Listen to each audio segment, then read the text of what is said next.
Hello दोस्तों, क्या आप स्टॉक मार्केट में इन्वेस्ट करने की सोच रहे हैं लेकिन यह समझ नहीं आ रहा कि किस कंपनी में पैसा लगाएं?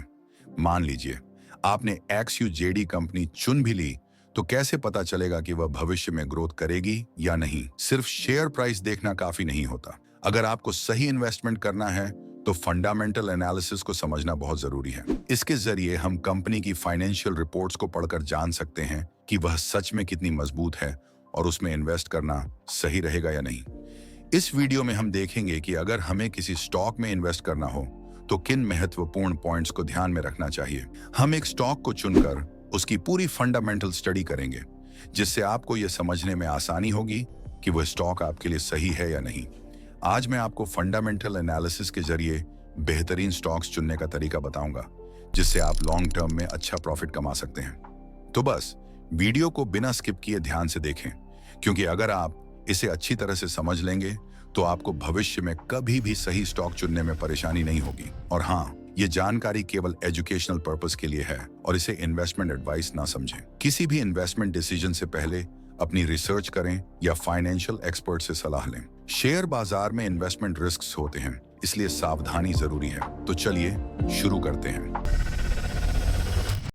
Fundamental analysis. फंडामेंटल एनालिसिस का मतलब है कि हम किसी कंपनी के business, financial health, growth potential और इंडस्ट्री का एनालाइज करें। इससे हमें यह पता चलता है कि कोई कंपनी इन्वेस्टमेंट के लिए अच्छी है या नहीं। फंडामेंटल एनालिसिस के 3 मुख्य भाग होते हैं: कंपनी का बिजनेस और industry, financial statements, valuation matrix. सबसे पहले हमें कंपनी के बिजनेस मॉडल और इंडस्ट्री को समझना होगा। कंपनी क्या बनाती है और कैसे पैसे कमाती है, उसका कंपटीशन कैसा है, क्या कंपनी के पास कोई यूनिक प्रोडक्ट या सर्विस है, क्या इंडस्ट्री भविष्य में ग्रो करेगी। एग्जाम्पल, अगर आप टेक्नोलॉजी इंडस्ट्री में इन्वेस्ट करना चाहते हैं तो देखें कि कौन सी company artificial intelligence, cloud computing या फिनटेक जैसी ग्रोथ से जुड़ी है। फाइनेंशियल स्टेटमेंट्स क्या हैं? अब हम कंपनी की फाइनेंशियल हेल्थ को देखेंगे। इसके लिए 3 मुख्य रिपोर्ट्स होती हैं। इनकम स्टेटमेंट, क्या कंपनी लगातार प्रॉफिट बना रही है, रेवेन्यू और नेट प्रॉफिट में ग्रोथ हो रही है या नहीं। बैलेंस शीट,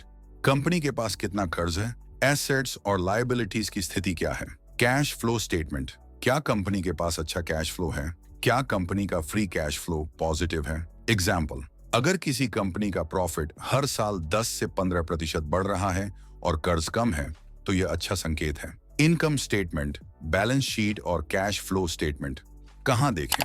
इन्हें चेक करने के लिए कई वेबसाइट्स उपलब्ध हैं, लेकिन मैं मुख्य रूप से 2 वेबसाइट्स का उपयोग करता हूं, मनी कंट्रोल और स्क्रीनर। आप गूगल पर स्क्रीनर सर्च करें और वहां कंपनी की बैलेंस शीट, इनकम स्टेटमेंट और कैश फ्लो स्टेटमेंट एक ही जगह पर पा सकते हैं। इन्वेस्ट करने के लिए क्या देखें? जब आप किसी कंपनी में इन्वेस्ट करना चाहते हैं तो 3 सबसे जरूरी फाइनेंशियल स्टेटमेंट्स को समझना बहुत जरूरी है। Income statement, profit and loss statement, balance sheet, assets and liability statement, cash flow statement, cash movement statement. इन तीनों को समझकर आप कंपनी की इनकम, एक्सपेंसेस, कैश फ्लो और उसकी फाइनेंशियल हेल्थ का सही एनालिसिस कर सकते हैं। Income statement, profit and loss statement, company कितना कमा रही है और क्या होता है। यह रिपोर्ट बताती है कि कंपनी ने एक निश्चित अवधि, जैसे 1 साल या 1 तिमाही में कितनी कमाई, रेवेन्यू की, कितना खर्च किया और आखिर में कितना प्रॉफिट हुआ। नेट प्रॉफिट और नेट प्रॉफिट मार्जिन यह बताता है कि कंपनी की असली कमाई कितनी है। एग्जाम्पल, अगर TCS का अर्निंग पर शेयर 100 रुपये था और अब 1200 रुपये हो गया तो इसका मतलब है कि कंपनी की कमाई बढ़ रही है और यह अच्छा संकेत है। बैलेंस शीट ये रिपोर्ट बताती है कि कंपनी के पास कितनी संपत्ति, एसेट्स है, कितनी लायबिलिटीज है और कंपनी का असली मूल्य, शेयर होल्डर्स इक्विटी, कितना है। बैलेंस शीट में क्या देखना चाहिए? संपत्ति, एसेट्स, कंपनी के पास क्या है। फिक्स्ड एसेट्स, मशीनें, फैक्ट्री, जमीन है या नहीं। करंट एसेट्स, कैश, इन्वेंट्री, निवेश कितना है। लायबिलिटीज, कंपनी का कर्ज कितना है।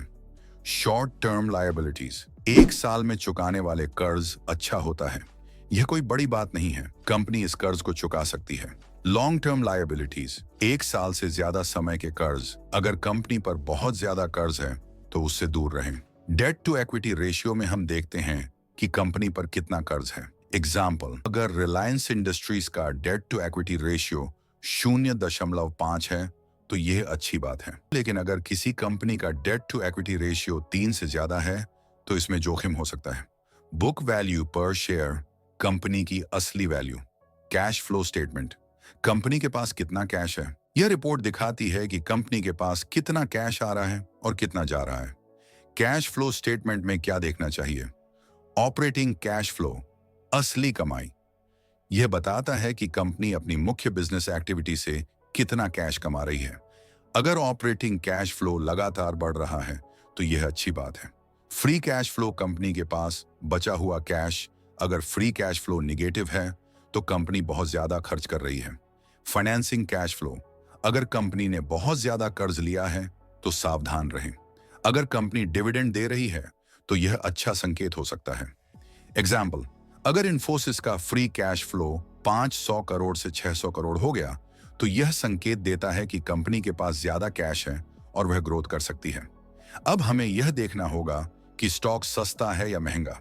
इसके लिए कुछ महत्वपूर्ण रेशियोज देखना जरूरी है। PE ratio, price to earnings ratio, stock की वैल्यू पता करने के लिए। PB ratio, price to book ratio, company की बुक वैल्यू से तुलना। ROE, return on equity, company की प्रॉफिटेबल ग्रोथ को मापने के लिए। जब हम फंडामेंटल एनालिसिस करते हैं तो हमें कुछ मुख्य फाइनेंशियल रेशियोज का उपयोग करना होता है। ये रेशियो हमें यह समझने में मदद करते हैं कि कोई स्टॉक महंगा है या सस्ता, कंपनी का परफॉर्मेंस कैसा है और उसका भविष्य कैसा हो सकता है। पीई रेशियो, स्टॉक की वैल्यू कैसे पता करें? अगर किसी कंपनी का पीई रेशियो ज्यादा है तो इसका मतलब यह हो सकता है कि ग्रोथ एक्सपेक्टेशन ज्यादा है। निवेशक मानते हैं कि कंपनी भविष्य में अच्छा प्रदर्शन करेगी। स्टॉक ओवरवैल्यूड हो सकता है। अगर पीई रेशियो बहुत ज्यादा हो लेकिन कंपनी की ग्रोथ धीमी हो तो स्टॉक महंगा, ओवरप्राइज्ड माना जाता है, तो उस शेयर के भविष्य में ग्रोथ के मौके कम हो सकते हैं। इन्वेस्टर कॉन्फिडेंस ज्यादा है। बड़ी कंपनियों जैसे टीसीएस, इन्फोसिस में हाई पीई रेशियो होता है क्योंकि वे भविष्य में ग्रोथ और स्थिर प्रॉफिट देने में सक्षम होती हैं। एग्जाम्पल, इन्फोसिस का पीआई रेशियो 30 है और कोल इंडिया का पीई रेशियो 7 है, तो इसका मतलब निवेशक इन्फोसिस में ज्यादा ग्रोथ देख रहे हैं जबकि कोल इंडिया को एक स्थिर कंपनी मान रहे हैं। हाई पीई रेशियो हमेशा अच्छा नहीं होता। अगर कंपनी का पीई रेशियो बहुत ज्यादा 50 से 100 प्लस है लेकिन उसका रेवेन्यू और प्रॉफिट ग्रोथ कम है तो स्टॉक ओवरवैल्यूड हो सकता है और भविष्य में गिर सकता है। .com बबल 2000 में कई टेक कंपनियों के पीई रेशियो 100 से ज्यादा थे लेकिन जब ग्रोथ नहीं हुई तो स्टॉक्स क्रैश हो गए। कब हाई पीई रेशियो अच्छा है और कब बुरा? अच्छा कब है? अगर कंपनी की रेवेन्यू और अर्निंग्स ग्रोथ तेजी से बढ़ रही हो, अगर कंपनी नए इंडस्ट्री सेक्टर में है जैसे एआई, ईवी, टेक, अगर कंपनी का बिजनेस मॉडल मजबूत है और मार्केट में डोमिनेशन है। बुरा कब है? अगर पीई रेशियो बहुत ज्यादा है लेकिन कंपनी की ग्रोथ धीमी हो रही है, अगर इंडस्ट्री में कंपटीशन बढ़ रहा है और कंपनी का मार्केट शेयर घट रहा है, अगर कंपनी का प्रॉफिट नहीं बढ़ रहा लेकिन स्टॉक प्राइस बढ़ता जा रहा है। PB ratio, price to book ratio, company की बुक वैल्यू से तुलना। अगर पीबी रेशियो 1 से कम है तो स्टॉक अंडरवैल्यूड हो सकता है और यह एक अच्छा इन्वेस्टमेंट हो सकता है। अगर पीबी 3 से ज्यादा है तो स्टॉक ओवरवैल्यूड हो सकता है और ऐसा शेयर कभी भी गिर सकता है। अंडरवैल्यूड और ओवरवैल्यूड स्टॉक्स क्या होते हैं? जब हम स्टॉक मार्केट में इन्वेस्ट करते हैं तो हमें यह समझना जरूरी है कि कोई स्टॉक अंडरवैल्यूड, सस्ते दाम पर मिल रहा है या ओवरवैल्यूड, महंगे दाम पर बिक रहा है। अंडरवैल्यूड स्टॉक, अगर किसी स्टॉक की मौजूदा कीमत उसकी असली वैल्यू, इंट्रिंसिक वैल्यू से कम है तो उसे अंडरवैल्यूड स्टॉक कहते हैं। इसका मतलब है कि स्टॉक सस्ता मिल रहा है और भविष्य में उसकी कीमत बढ़ सकती है। कैसे पता करें कि स्टॉक अंडरवैल्यूड है? PE ratio, price to earnings ratio, कम हो। अगर किसी कंपनी का पीई रेशियो इंडस्ट्री के एवरेज से कम है तो यह सस्ता हो सकता है। PB ratio, price to book ratio, 1 के आसपास या उससे कम हो, इसका मतलब स्टॉक अपनी असली बुक वैल्यू से कम पर बिक रहा है। हाई डिविडेंड यील्ड, अगर कोई अच्छी कंपनी ज्यादा डिविडेंड दे रही है और स्टॉक की कीमत कम है तो यह अंडरवैल्यूड हो सकता है। Strong financials and growth potential, अगर कंपनी का रेवेन्यू, प्रॉफिट और ईपीएस लगातार बढ़ रहा है लेकिन स्टॉक की कीमत स्थिर है तो यह अच्छा मौका हो सकता है। Example of undervalued stock. अगर टाटा मोटर्स का पीई रेशियो इंडस्ट्री के एवरेज पीई 15 से बहुत कम, जैसे 8 से 10 है और कंपनी का मुनाफा बढ़ रहा है, तो इसका मतलब स्टॉक अंडरवैल्यूड हो सकता है। Overvalued stock. अगर किसी स्टॉक की कीमत उसकी असली वैल्यू से ज्यादा हो तो उसे ओवरवैल्यूड स्टॉक कहते हैं। इसका मतलब है कि स्टॉक जरूरत से ज्यादा महंगा हो चुका है और भविष्य में इसकी कीमत गिर सकती है। कैसे पता करें कि स्टॉक ओवरवैल्यूड है? पीई रेशियो बहुत ज्यादा हो, 30 से ज्यादा या इंडस्ट्री एवरेज से ज्यादा, इसका मतलब है कि स्टॉक महंगा हो सकता है। पीबी रेशियो बहुत ज्यादा हो, 3 से 5 से ज्यादा, कंपनी की बुक वैल्यू के मुकाबले स्टॉक बहुत महंगा बिक रहा है। स्टॉक प्राइस बहुत तेजी से बढ़ी लेकिन फाइनेंशियल ग्रोथ नहीं हुई। अगर किसी स्टॉक की कीमत बहुत तेजी से बढ़ी है लेकिन कंपनी का रेवेन्यू या प्रॉफिट ज्यादा नहीं बढ़ा, तो यह बबल हो सकता है। बबल का मतलब है कि शेयर का दाम बहुत बढ़ गया है और यह कभी भी गिर सकता है। एग्जाम्पल, अगर जोमाटो का पीई रेशियो 100 से ज्यादा है और कंपनी अभी भी प्रॉफिट नहीं कमा रही, तो यह स्टॉक ओवरवैल्यूड हो सकता है। कैसे पता करें कि कोई स्टॉक खरीदना चाहिए या नहीं? अगर स्टॉक अंडरवैल्यूड है तो यह अच्छा निवेश हो सकता है क्योंकि भविष्य में इसकी कीमत बढ़ सकती है। अगर स्टॉक ओवरवैल्यूड है तो इसे खरीदने से बचना चाहिए क्योंकि कीमत गिर सकती है।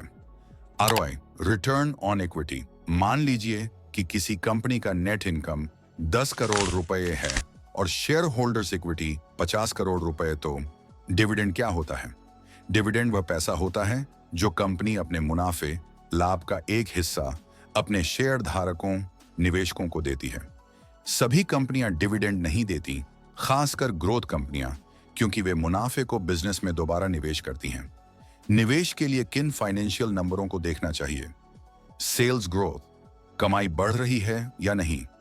पिछले 5 से 10 सालों में कंपनी का रेवेन्यू और नेट प्रॉफिट बढ़ना चाहिए। ग्रोथ रेट 10% से अधिक होना चाहिए। नेट प्रॉफिट मार्जिन 10 प्लस होना चाहिए। ROI, return on equity, 15% plus अच्छा माना जाता है। ROCE, return on capital employed, 15% plus हो तो यह ग्रोथ दिखाता है। डेट टू इक्विटी रेशियो 1 से कम होना चाहिए।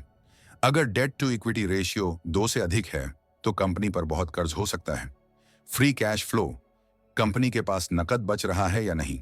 फाइनेंसिंग कैश फ्लो पॉजिटिव होना चाहिए। तो दोस्तों, उम्मीद है कि आपको यह वीडियो पसंद आया होगा और अब आपको फंडामेंटल एनालिसिस के बारे में एक अच्छी समझ मिल गई होगी। अगर आप स्टॉक मार्केट में इन्वेस्ट करना चाहते हैं तो हमेशा कंपनी की फाइनेंशियल रिपोर्ट्स को अच्छे से पढ़ें और सोच समझकर फैसला लें।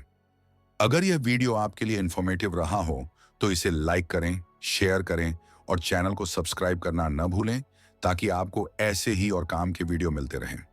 अगर आपके मन में कोई सवाल या सुझाव है तो कमेंट सेक्शन में जरूर बताएं। मैं हर कमेंट का जवाब देने की कोशिश करूंगा। मिलते हैं अगले वीडियो में। तब तक समझदारी से इन्वेस्ट करें और स्मार्ट फैसले लें।